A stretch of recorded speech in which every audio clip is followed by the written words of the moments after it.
और प्रभु कहता है, मैंने जब इफिसुस की कलीसिया पे कांटा मार दिया तो मैं तुम पर भी कांटा मारता हूं, क्योंकि मेरा वचन तो वही है।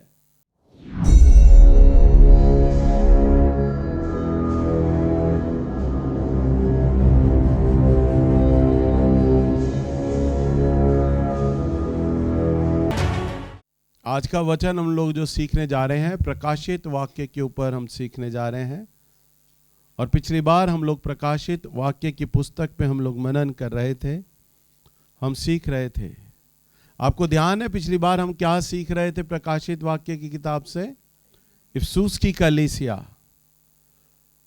प्रकाशित वाक्य इसका दूसरा अध्याय और इसके पहले पद से हम लोग सीख रहे थे दूसरी कलीसिया के विषय में। वहां तो थके जा रहे थे, सारे भाग रहे थे आराधना करके, गाना गा के। और हम लोग सीख रहे थे पिछली बार। आज हम वचन कम पढ़ेंगे क्योंकि मैंने बहुत कुछ आपको बताना है। प्रकाशित वाक्य 2 अध्याय में और इसके पहले पद से हम लोग देख रहे थे, और इसके 7वें पद तक हम इफिसुस की कलीसिया का वर्णन देखते हैं।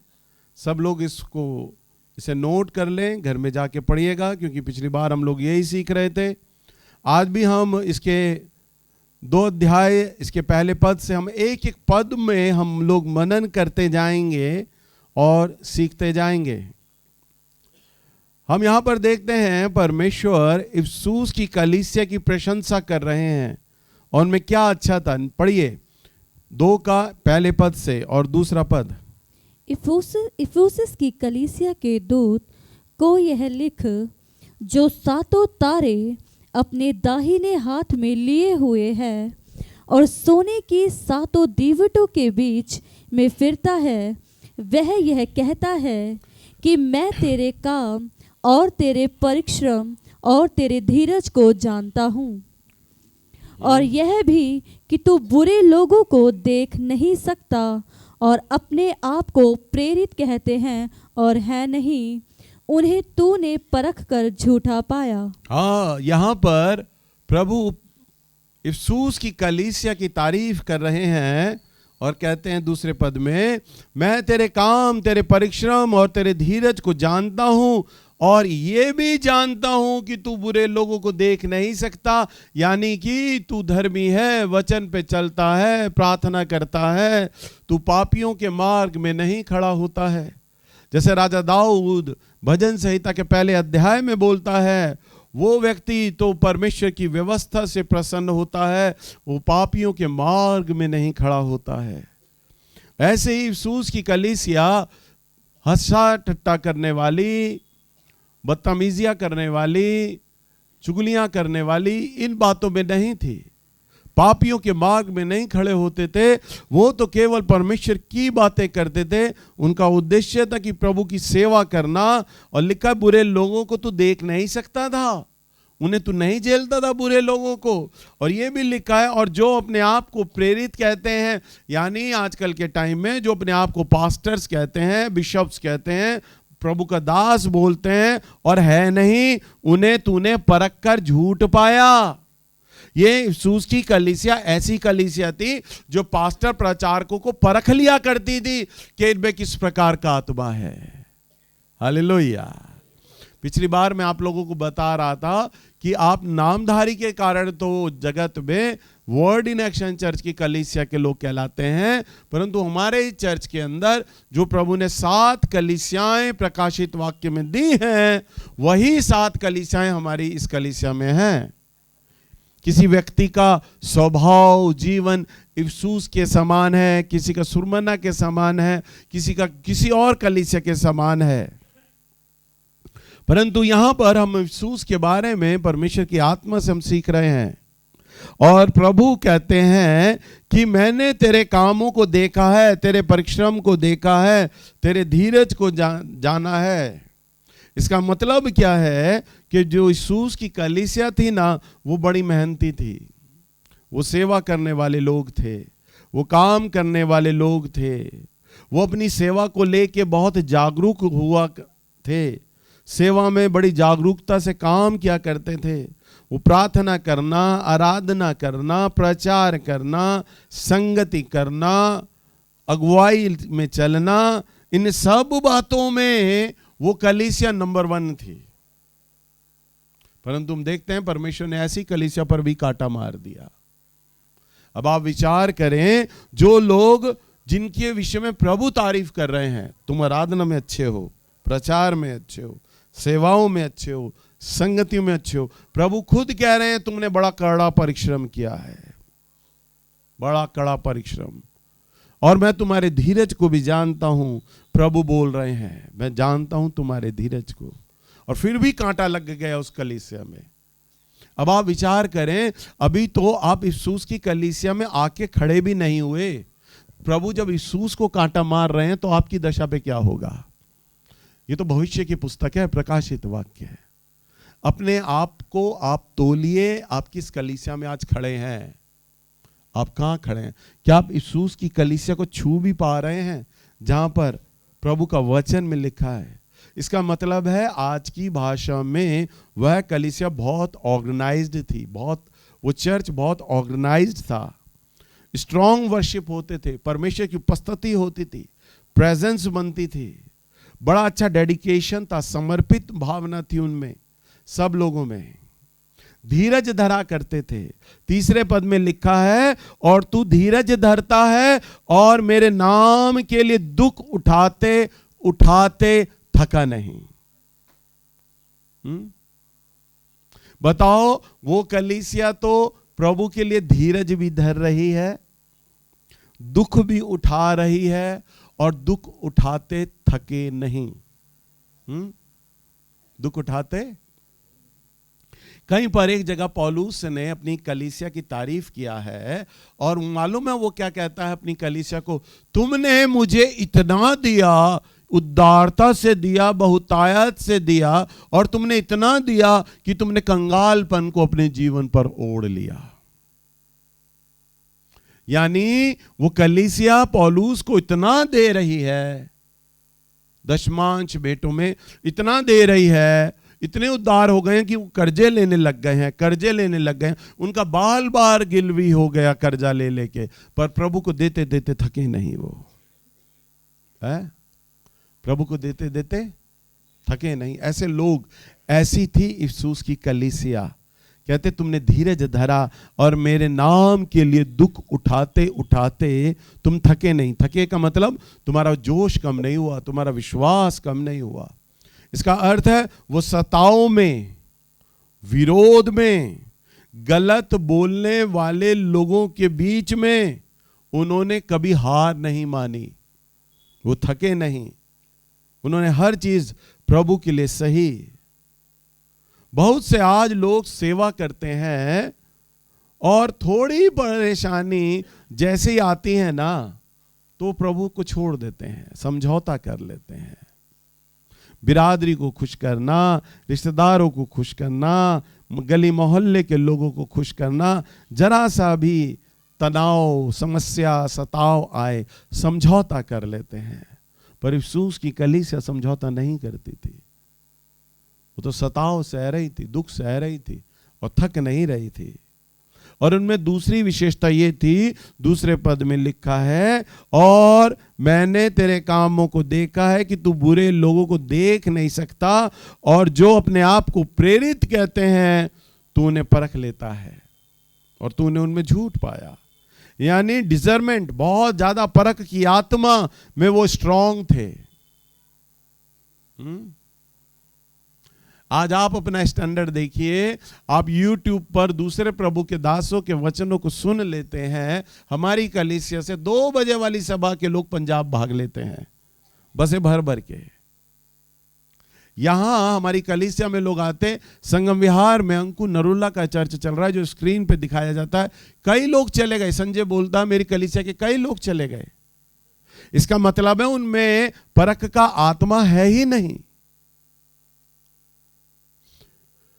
बहुत सारे हमारे चर्च के विश्वासी ऐसे हैं, मीनी मुझे बताती है, भाई मेरी कलीसिया में कई लोग ऐसे हैं, बाबा कॉलोनी के कई लोग ऐसे हैं जो दूसरे प्रचारकों के संदेश सुनते हैं पर तेरा वचन नहीं सुनते। वो दूसरे प्रचारकों के संदेशों के क्लिप तो अपने स्टेटस पे लगाते हैं पर मेरे वचन का संदेश का कोई स्टेटस नहीं लगाते। डिजर्मेंट ही नहीं है, परख का आत्मा ही नहीं है उनमें। बस हर जो भी मैन ऑफ गॉड है, बस प्रभु का आदमी, प्रभु का जन जो भी आंख मूंद कर उसके पीछे चलने लग जाते हैं। पर वो प्रभु प्रभु प्रभु प्रभु उनके बारे में गवाही दे रहा है कि जो अपने आप को प्रेरित कहते हैं, यानी जो मेरा चेला कहते हैं, मेरे सेवक कहते हैं, पर है नहीं, तूने उन्हें परख लिया। तूने उन्हें क्या किया? परख लिया और उनमें झूठ पाया। बताओ, इफिसुस की कलीसिया ऐसी है। वे सेवा में मेहनती हैं, वर्शिप में मेहनती हैं, प्रार्थना के जीवन में आगे हैं, हर एक बात में आगे हैं, प्रभु के दासों को परख लेते हैं। वचन में लिखा आत्मा आत्मा को पहचान लेती है। अभिषिक्त लोग हैं, अभिषिक्त कलीसिया है, और अभिषिक्त व्यक्ति उनके सामने आता है ना तो पहचान लेते हैं वो कि अभिषिक्त है भी या नहीं। वो ऐसी कलीसिया है, परख का आत्मा है उनमें। हालेलुया। वो आंखें मूंद कर नहीं चल रहे हैं। प्रभु कहता है तूने उन्हें परख लिया। और इसके 4 पद में, पर मुझे तेरे विरुद्ध ये कहना है। क्या कह रहा है प्रभु? पढ़ो बेटा, क्या कह रहा है 4 पद में? पर मुझे तेरे विरुद्ध। तेरे विरुद्ध, तेरे विरुद्ध का मतलब यानी अब तुझसे मुझे शिकायत है, मैं जो बात कहने जा रहा हूं। यह कहना है कि तूने अपना पहला सा प्रेम छोड़ दिया है। इसीलिए स्मरण कर कि तू कहां से गिरा है और मन फिरा और पहले के समान काम कर। यदि तू मन न फिराएगा तो मैं तेरे पास आकर तेरी दीवट को उसके स्थान से हटा दूंगा। प्रभु क्या कह रहा है? मुझे तेरे विरुद्ध ये बात कहनी है कि तूने अपना पहला जैसा प्रेम मुझे छोड़ दिया है। पहला जैसा प्रेम। प्रभु को यह शिकायत है इफिसुस की कलीसिया से, तूने मुझसे पहला जैसा प्रेम क्या किया? इफिसुस की कलीसिया में सारी बातें बड़ी अच्छी थीं। वे सेवा में आगे थे, वे परिश्रम में आगे थे, उनके सिद्धांत बड़े अच्छे थे, उनकी वर्शिप बड़ी अच्छी थी, वो प्रॉपर चर्च को ऑर्गेनाइज करके चलते थे, वे झूठे नबियों को पहचान लिया करते थे और निकोलेसियों से घृणा करते, उनकी शिक्षाओं पे नहीं चलते थे वो। परंतु उनमें क्या कमी आ गई जिससे प्रभु ने उस कलीसिया पर कांटा मार दिया? वह गलती थी, तूने पहला जैसा प्रेम छोड़ दिया है। तूने पहला जैसा प्रेम, तो ये पहला जैसा जो प्रेम है ना, वो क्या है?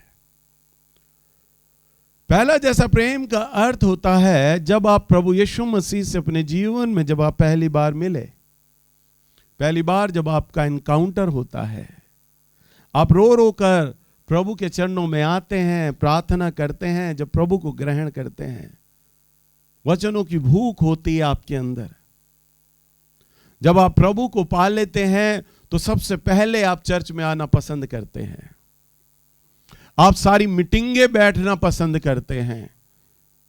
मेरे चर्च में जितने विश्वासी आए वो 2-2, 3-3 सभाओं को अटेंड किया करते थे। हम उन्हें कहते थे भैया एक ही सभा अटेंड कर लो ना, भैया दोनों तीनों सभाओं में बैठेंगे। वो दोनों तीनों सभाओं में आते थे।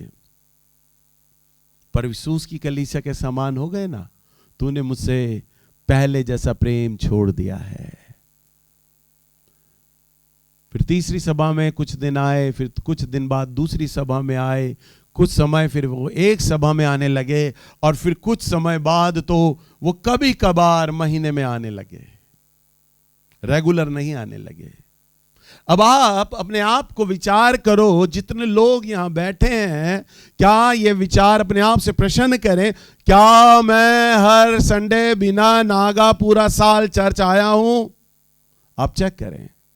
अरे पूरा साल तो छोड़िए, 6 महीने में ही आप चले जाइए, क्या बीते 6 महीने में आप रेगुलर चर्च आए हैं? सवाल करिए अपने आप से। 6 महीने भी छोड़ दीजिए, क्या पूरा 3 महीना क्वार्टरली आप चलिए, 3 महीने, पिछले 3 महीने क्या चर्च कोई छूटा तो नहीं? और अगर छूट गया है तो आप इफिसुस की कलीसिया में आके खड़े हो गए हैं। और प्रभु कहता है मैंने जब इफिसुस की कलीसिया पे कांटा मार दिया तो मैं तुम पर भी कांटा मारता हूं, क्योंकि मेरा वचन तो वही है। और प्रभु आपके लिए भी यूं ही बोलता है अफसूस के समान, मुझे तुझसे एक बात कहनी है, मुझे तेरे विरुद्ध ये बात कहनी है। पहला वाला व्यक्ति, पहला प्यार का मतलब तूने मुझसे पहला जैसा प्रेम छोड़ दिया है। इसका अर्थ है प्रभु के लिए वचन को लेके जो प्यास थी, प्रार्थना को लेके जो प्यास थी, संगति को लेकर जो प्यास थी ना, वो अब दूर हो गई है। ऐसा व्यक्ति पाप से घृणा करता था, पर धीरे धीरे पाप में समझौता होने लग जाता है। जो संगति में बैठने का आनंद आता था, संगति में जाने का आनंद आता था, अब संगति छूट गई है। अब आप लोग विचार करें, आपको कितना समय हो गया है अपने घर में प्रेयर मीटिंग कराए हुए, चेक करो जरा। यहां तो इफसूस में इतनी अच्छी अच्छी बात है, उस कलीसिया को तो अभी आप छू के नहीं गई है मेरी वर्ड इन एक्शन कलीसिया।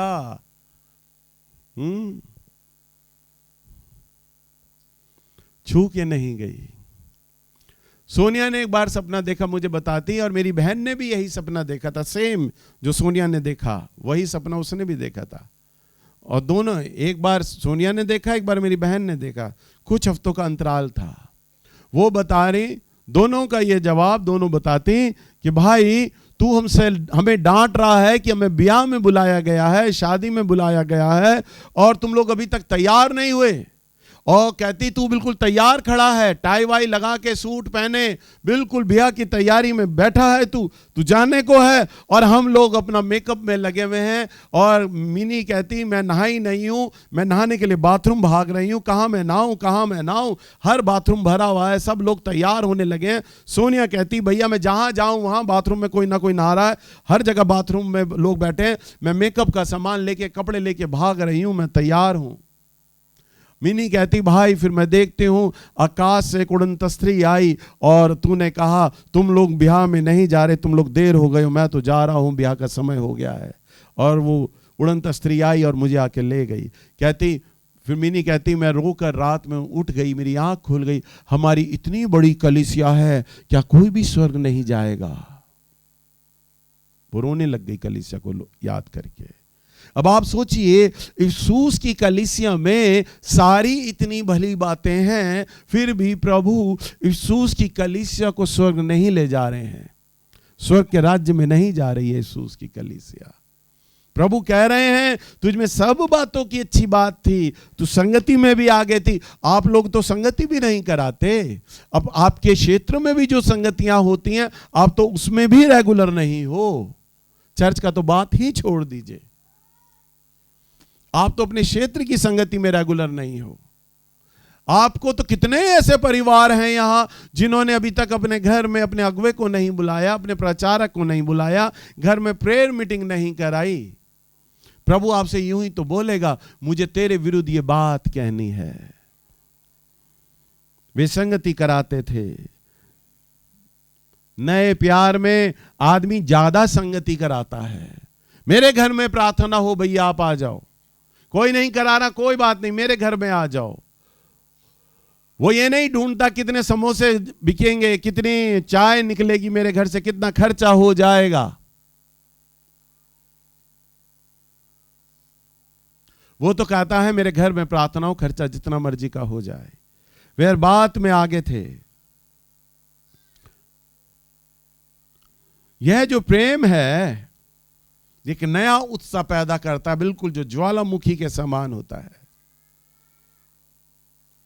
पहले आप बोला करते थे मैं सेवकाई करता हूं, मैं सेवकाई करता हूं प्रभु की, तब आपके अंदर आग थी, मैं प्रेम करता हूं प्रभु से। परंतु अब आपके मन में सारा ठंडापन आ गया है, आलस से आ गया है, समझौता आ गया है, अहंकार आ गया है, ईगो ने जगह ले ली है।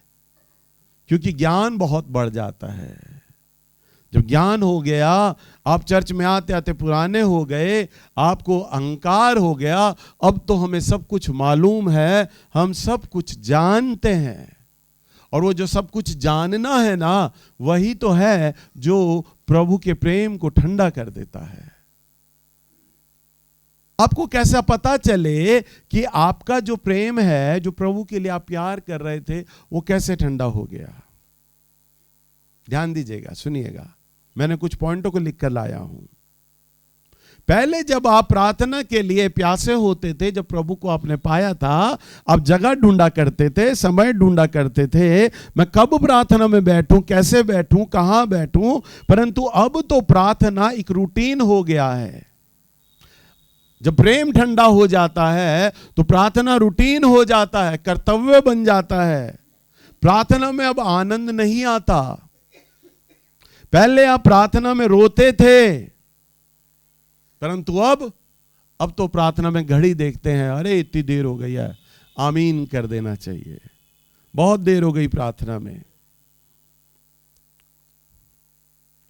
पहले वचन को जब आप पढ़ते थे तो वचन को खोलते ही प्रकाश आ जाता था, प्रभु का आत्मा वचन से आपसे बात करता था। परंतु अब तो वचन को पढ़ने का मन ही नहीं करता। आप जांचिए, कितने लोग हैं जिन लोगों ने अभी तक बाइबल को छुआ नहीं है। कितना समय हो गया बाइबल पढ़े, जांचिए, अब बाइबल को छूने का, पढ़ने का मन ही नहीं करता। वचन के प्रति ठंडापन आ गया है। नंबर 3, पहले प्रभु के भवन में, प्रभु की सभा में जाने का आनंद आता था। जाने का क्या होता था? एक उत्साह होता था, जोश होता था, मैंने प्रभु के भवन में जाना है।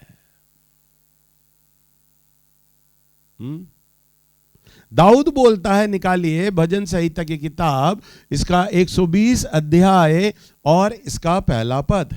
दाऊद चर्च जाने की वजह बता रहा है। और आप क्यों आ रहे हैं चर्च में?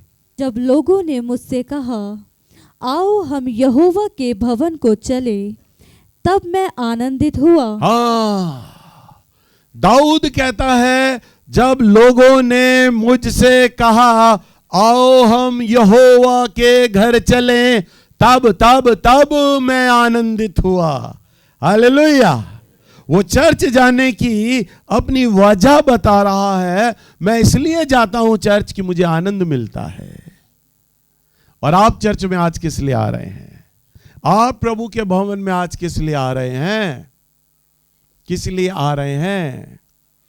छुटकारा मिल जाए, चंगाई मिल जाए, काम धंधा अच्छा चलता रहे, आशीषें आती रहे, हैं? या इसलिए नहीं जाएंगे तो भैया जी टोकेंगे, अरे तुमने तो आना बंद ही कर दिया। एरिया प्रचारक बोलेगा, अरे तो जाना पड़ेगा भाई, महीने में 1.5 महीने में कम से कम एक बार तो चक्कर मार लो, नहीं तो घर में आ धमकेंगे ये तो, इसलिए चल लो। परंतु दाऊद कहता है, मुझे जब कोई कहता है ना आओ हम प्रभु के घर चलें, तो मुझे आनंद होता है। हालेलुया। अपने आप से सवाल करें कि आपको चर्च में आते हुए आनंद होता है? यस तो कहूं मत, मुझे चमड़े का चाबुक लाऊंगा अगली बार, नहीं तो एक एक कमर लाल करके भेजूंगा। यस। अभी मैं क्या बोल रहा था, याद करो पिछले तिमाही में कितने लोग चर्च आए हैं लगातार। कौन 3 महीने के लगातार चर्च आया है? कौन बंदा हाथ खड़ा करके बताओ जरा। मुट्ठी में गिने जाने वाले लोग होंगे इतनी बड़ी कलीसिया में। और सबसे बड़ी तो आप हाथ खड़ा करके शायद झूठ बोल जाओ, परंतु आपका विवेक, आपकी आत्मा जानती है, परमेश्वर जानता है कि मेरी उपस्थिति में झूठ बोल रहे हैं। दाऊद कहता है मुझे घर जाने में आनंद होता है। और अगर आपको घर जाने में आनंद नहीं हो रहा प्रभु का, इसका अर्थ यह है कि आपके अंदर वो पहले जैसा प्रेम नहीं है। और प्रभु जो यीशु की कलीसिया के लिए बोलता है ना, वो आपके लिए ही वो बात बोलता है, मुझे तेरे विरुद्ध ये कहना है। यीशु की कलीसिया तो एक उदाहरण है, एक कलीसिया का नाम रखे प्रभु ने, लोगों का कैरेक्टर और नेचर जो है वो डिवाइड कर दिया, बता दिया है। 7 प्रकार का स्वभाव, 7 प्रकार का चलन है, प्रभु बता रहा है। इफसूस में, हमारी कलीसिया में भी कई लोग ऐसे हैं जो इफसूस के हैं। पहले वो आते थे, सेवा में आगे, प्रार्थना में आगे, आराधना में आगे, संगति में आगे, पर धीरे धीरे उनका जोश ठंडा होता चला गया, तो वो इफसूस के ही कलीसिया के लोग कहलाए। प्रभु उन्हें इफसूस में ही गिनता है। तुम्हारा पहला जैसा प्रेम छूट गया है। जब सेवा का बोझ बढ़ जाता है तो जो प्रेम है ना वो अपने आप ठंडा हो जाता है। कई लोग अपनी सेवा से बड़ा प्रेम करते हैं। मुझे प्रचार करने का मौका नहीं मिला इसलिए मैं बुरा मान गया, मुझे खड़ा नहीं किया गया। मुझे भविष्यवाणी के लिए मौका नहीं मिला, मैं इसलिए बुरा मान गया। मुझे गाने के लिए मौका नहीं मिला, मैं इसलिए बुरा मान गया। सेवा से प्यार है, परंतु जो प्रभु के लोग हैं ना, वो सेवा से प्यार नहीं, प्रभु से प्यार करते हैं, सेवा से नहीं।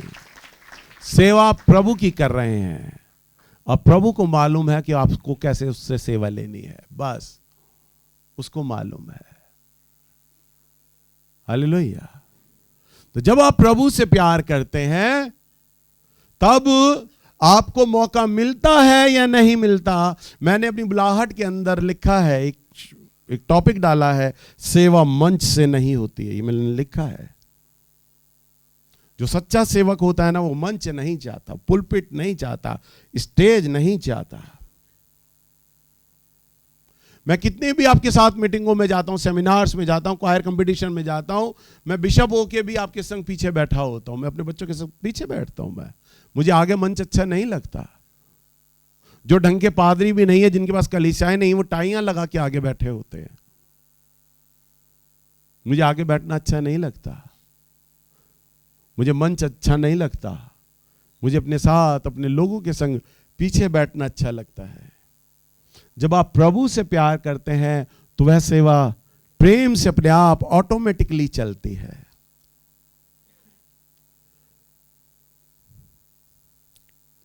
पहले जब आप प्रभु में आए, जब प्रभु से प्रेम करते थे, तो पहले लोगों के प्रति आपके मन में दर्द होता था।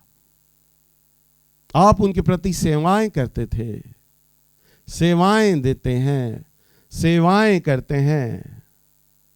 परंतु अब उनके कहे में अब आपको चोट लग जाती है।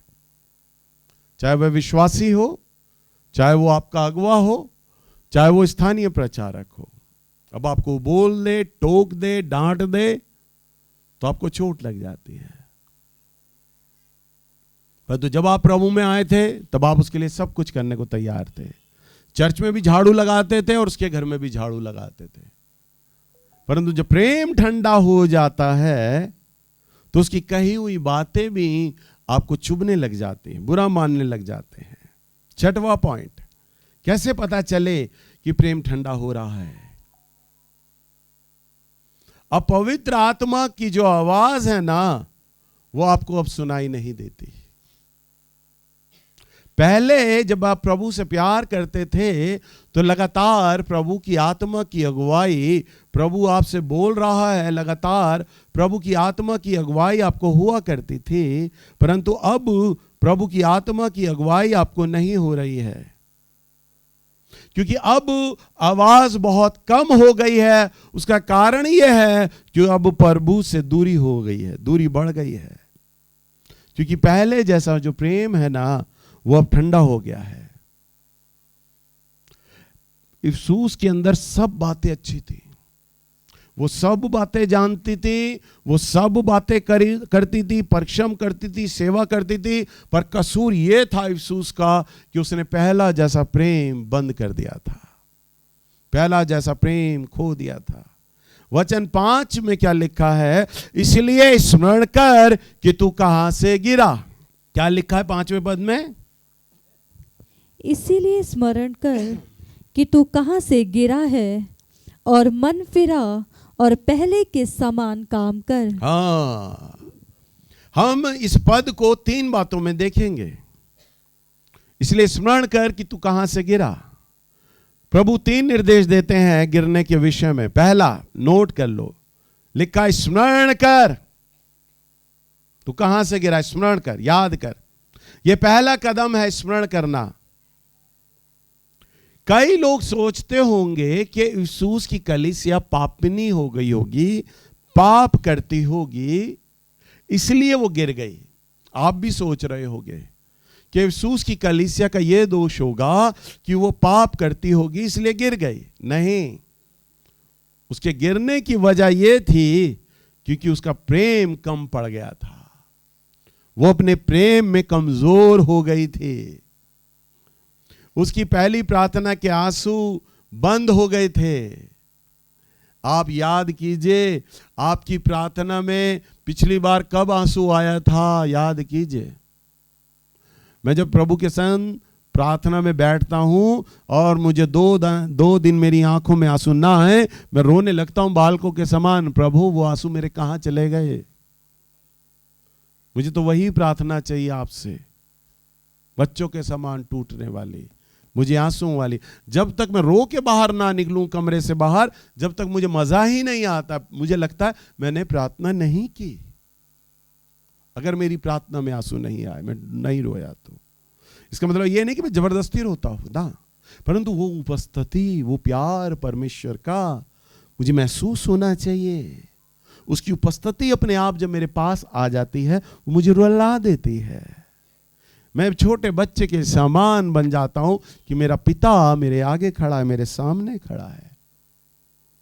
मेरे मन में वो चोट होती है कि मेरे आंसू क्यों नहीं बह रहे हैं। आप विचार करें, कितने दिन हो गए हैं कि आपकी प्रार्थना में आंसू नहीं आए, आपके आंसू सूख गए हैं। विचार करें। और अगर आंसू नहीं आए हैं तो इसका अर्थ है आपने पहला जैसा प्रेम छोड़ दिया है। आपकी पहले वाली भक्ति, पहला वाला वो प्यार, पहला वो आदर परमेश्वर को जो दिया करते थे, वो आदर, वो प्रेम बंद हो गया है। पहली वाली वो आज्ञाकारिता, जैसे ही पवित्र आत्मा की फुसफुसाहट आप सुनते थे या किसी दास के द्वारा कहे गए शब्दों को सुनते थे, आप उस दास की बातों को पुनः पूरा करते थे। अब वो आपको कहता रहता है पर आप ध्यान नहीं देते हैं। पहला जैसा प्रेम करना तूने छोड़ दिया है। इसलिए प्रभु क्या कहता है? मन फिरा। नंबर 2, स्मरण रख तू कहां से गिरा, और मन फिरा। नंबर 2, मन फिराने का मतलब प्रभु के संग बैठने का मतलब यह नहीं प्रभु आई एम सॉरी, गलती हो गई है मुझसे। प्रभु के सामने आपको वाचा बांधनी है, प्रभु मैं अब अपने ठंडेपन को छोड़ दूंगा, मैं ठंडेपन को छोड़ दूंगा, मैं अपने डेली के रूटीन से बाहर आऊंगा। मैं जो बोलता हूं ना, मैं नौकरी से थक जाता हूं, मैं घर के कामों से थक जाता हूं, मैं इन चीजों से थक जाता हूं। प्रभु मैं अब अपने रोजमर्रा के जीवन से बाहर आऊंगा। प्रभु मैं बाप के पास फिर लौटूंगा, आप मुझे बताइए मुझे क्या चुकाना है। यह है मन फिराना। प्रभु मैं अब हर हाल में आपके लिए जीऊंगा, जो आप बोलेंगे मैं वो करूंगा, आप ही मेरा प्रथम स्थान है पिता, आप मुझे बताइए मुझे उसके लिए क्या करना होगा। मन फिराने का अर्थ होता है अपने जीवन की दशा बदल देना, अपने जीवन को पूरी तरह मोड़ देना। और प्रभु क्या कहता है? स्मरण रख, मन फिरा और पहले के समान काम कर। 3 बातें है ना, 3 बातें बोलता है वो। तो 3 बातों में पहले के समान काम कर, यानी पहले के समान काम करने का मतलब यह है प्रभु जो कह रहा है ना, आपको सिर्फ वही करना है। क्योंकि प्रभु ने आपसे पहले क्या किया था? पहले जो कहा था वो किया करते थे, अब उन बातों को करना शुरू कर दो। पवित्र आत्मा की तो आवाज आपको इसलिए नहीं रही क्योंकि आपने उसके मन को दुखा दिया है, दूरियां बन गई हैं, इसलिए वो बात नहीं कर रहे। परंतु आप मन फिराएं और वो काम करना शुरू करें जिन्हें आपने करना छोड़ दिया है, जो पहले आप किया करते थे। अब आप उन कामों को दोबारा करना शुरू कर दें। वही आंसुओं वाली प्रार्थना, उसके लिए उपवास करना आरंभ कर दें। बिना उपवास किए बिना कोई भी व्यक्ति अपने आत्मिक जीवन में बदलाव नहीं ला सकता है। ये बात पक्की है। कोई अगर ये कहे कि मैं उपवास के बिना धर्मी जीवन जी लूंगा, तो इसका मतलब है सैतानिक शिक्षा है, शैतानियत शिक्षा है वो। यूहन्ना के चेले आए प्रभु के पास, आकर कहने लगे, प्रभु हम तो उपवास करते हैं परंतु तेरे चेले उपवास नहीं करते। प्रभु ने कहा, वो समय आएगा जब बरातियों के बीच में से दूल्हा ले लिया जाएगा, तब ये उपवास करेंगे। हालेलुया। अब हमारे बीच में से दूल्हा ले लिया गया है, अब वो घड़ी है कि हम उपवास करें। और प्रभु हमारे संग शारीरिक फिजिकल फॉर्म में नहीं है, आत्मिक रूप से हैं, और आत्मिक रूप से उसको सुनना, उसको छूना, उसको महसूस करने के लिए हमें आत्मिक जन बनना पड़ेगा। तभी हम उसे महसूस कर पाएंगे, तभी हम उसे सुन पाएंगे, तभी हम उसे छू पाएंगे। और उसके लिए आत्मिक जन बनने के लिए हमें उपवास में जाना पड़ेगा। और अगर आप पाते हैं कि आपके भीतर ठंडापन आ गया है, तो आज से ही आप उपवास करना शुरू कर दीजिए। प्रयास करें, सप्ताह में आप 2, 3, 4 उपवास करना आरंभ करें, शुरू करें। कोई कमजोरी नहीं आने वाली।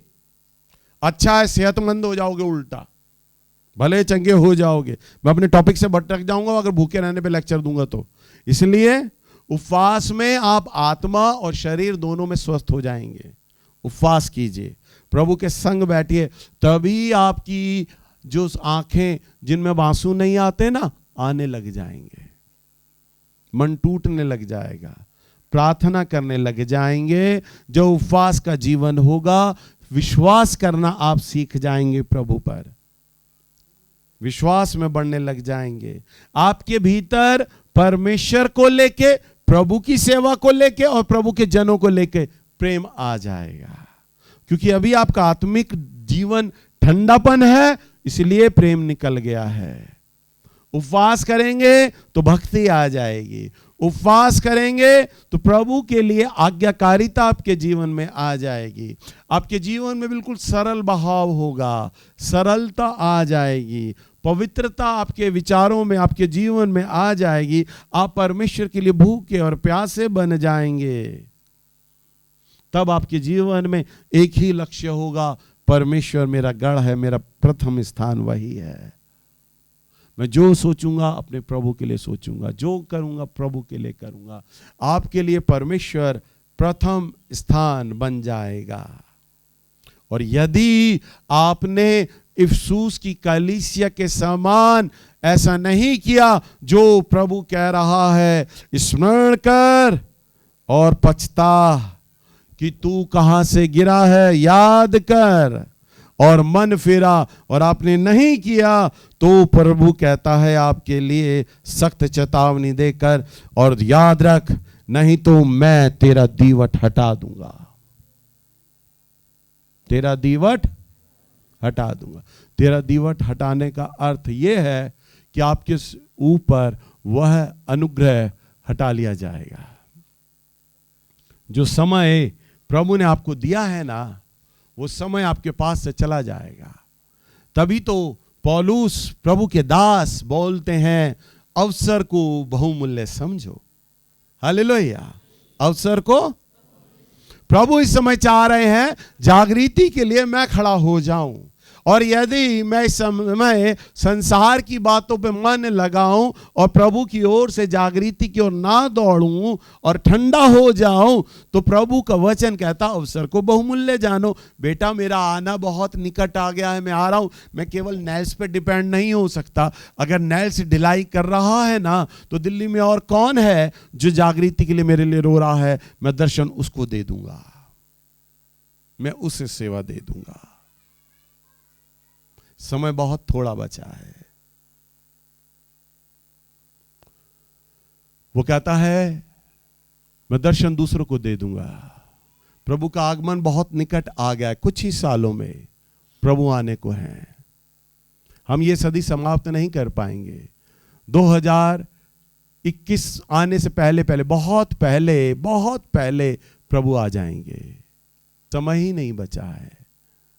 प्रभु का वचन कहता है ना, हाय उस व्यक्ति पर, हाय उन माताओं पे जिन दूध पिलाती होंगी।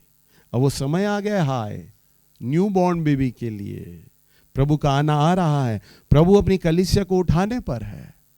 जो लड़कियां भविष्यवाणी करती हैं, प्रभु कहता है वो समय आ गया है। तुम अगर नहीं करोगे तो ये अभिषेक मैं दूसरों को दे दूंगा। जो आराधना करते हैं उनके लिए प्रभु कहता है तुम आराधना नहीं करोगे तो ये तोड़ा मैं दूसरों को दे दूंगा। मैं दीवट हटा दूंगा तेरा, मैं तेरा दीवट हटा दूंगा। आज प्रभु अपने वचन से अपनी कलीसिया से यही बोल रहा है। पढ़ो बेटा दोबारा यही पद है। इसीलिए स्मरण कर कि तू कहां से गिरा है, हाँ, और मन फिरा और पहले के समान काम कर। यदि तू मन न फिराएगा तो मैं तेरे पास आकर तेरे दीवट को उसके स्थान से हटा दूंगा। मैं तेरे दीवट को, दीवट यानी आप सब दीवट हो कलीसिया में, और उसके स्थान से, स्थान यानी जो बुलाहट प्रभु ने आपको दिया है, जो जगह आपकी दीवट के समान जो रखा है, प्रभु कहता मैं उसे हटा दूंगा। ये प्रभु के हाथ में है। यदि तूने मन ना फिराया, यदि तूने स्मरण नहीं किया मैं कहां से गिरा, तो मैं तेरा दीवट हटा दूंगा। हम इफसूस की कलीसिया के बारे में आज सीख रहे हैं। इफसूस की कलीसिया में इतनी अच्छी अच्छी बातें थी। आप खुद सोच रहे होंगे कि हमारे अंदर तो वो बातें हैं ही नहीं। प्रभु तो खुद उनकी तारीफ कर रहे हैं। तेरा कड़ा परिश्रम है, तूने सतावों में देखा है, तूने धीरज धरा है, तूने दुख भी मेरे लिए उठाया है, और तूने जो झूठे प्रेरित हैं उनको परख भी लिया। यानी हर एक बातें इफसूस में बड़ी अच्छी अच्छी हैं, परंतु एक जगह वो गिर गए। बस क्या गिर गए? पहले जैसा प्रेम उन्होंने छोड़ दिया। आप भी अपने को चेक करें। मैं आज सारी चीजें आपके सामने लिखकर मैंने बोली हैं। जब आप प्रेम आपके अंदर से चला जाता है तब क्या होता है, आपको कैसे परखना है, प्रेम को कैसे परखना है, आपको प्रेम में अपने कैसे लौटना है, ये सारी बातें मैंने आज आपको समझाने का प्रयास किया है। अगर आज आप फिर भी ना पलटे तो प्रभु आपका जो दीवट है ना वहां से हटा देगा। और दीवट हट गया तो फिर आप कितना ही पछताओ, कितना ही रो, एक बार वो समय निकल गया तो निकल गया। प्रभु ने उदाहरण दिया है ना 10 कुंवारियों का। 5 कुंवारियां तो तेल भरकर लाई थी और 5 कुंवारियां को तो तैयारी नहीं थी, खाली बत्तियां लेके आ गई, तेल लाई नहीं।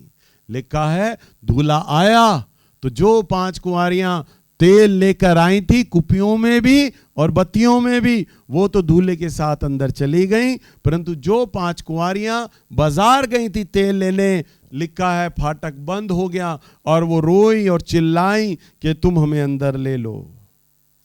और अंदर से आवाज आती है मैं तुम्हें नहीं जानता। हालेलुया।